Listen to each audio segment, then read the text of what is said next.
Tonight with news on taxes in Winston-Salem, the city manager is presenting a $607 million budget proposal tonight.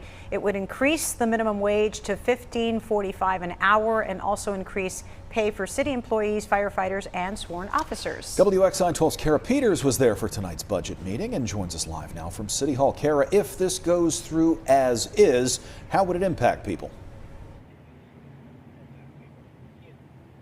Hey there, Kenny and Christine. Well, if it is passed as it is, residents can expect an increase in their property taxes. Now, city leaders behind the budget say that their goal in mind was to really highlight two major things, and that's the rise in inflation as well as gun violence. Winston-Salem's Budget and Performance Management Director presenting the proposed budget to Mayor Alan Joines and City Council Tuesday.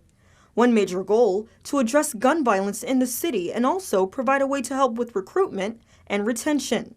Gun violence has increased here just like it has everywhere else across the nation, and what you see in our police pay plans is really trying to address retention of officers and recruiting officers so that we can address the gun violence issues here in Winston-Salem. They plan to cut 50 police vacancies and raise the minimum salaries for its officers to $52,500. There are some other smaller cities that's paying $56,000, $57,000 a year, so we're trying to be responsible and competitive at the same time. Due to these changes, residents would see an increase in property taxes by 2.5 cents if passed. That's 66 cents for every $100 value. For example, if a home is worth $200,000, the property tax owed would be $1,320. We are not cutting any services at all, and so when you have a general inflation rate around the nation of roughly 6 or 7%, that we're able to keep our property tax rate increase below 4% says that we're doing what we can on the fiscal side of the house to control those expenses for you. The proposed plan also includes a 7% increase in water sewer rates and 8% increase in stormwater. Mayor Joines says while residents may have reaction to the property taxes, it's what's necessary to move the city forward.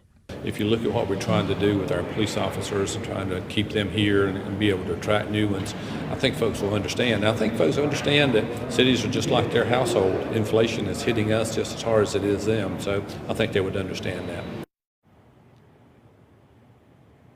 And aside from the minimum wages and the property taxes that we've mentioned, this budget proposal will also allocate for 2 full years of budgeting for the BEAR program. It's the recently new program that helps with mental health situations. Now, regarding this, you know that there are also some steps moving forward before this budget is adopted. There will be 2 public hearings regarding this. There will be one on Thursday at 6 p.m. and another on June 20th. We are live tonight in Winston-Salem. I'm Kara Peters, WXIJ 12 News.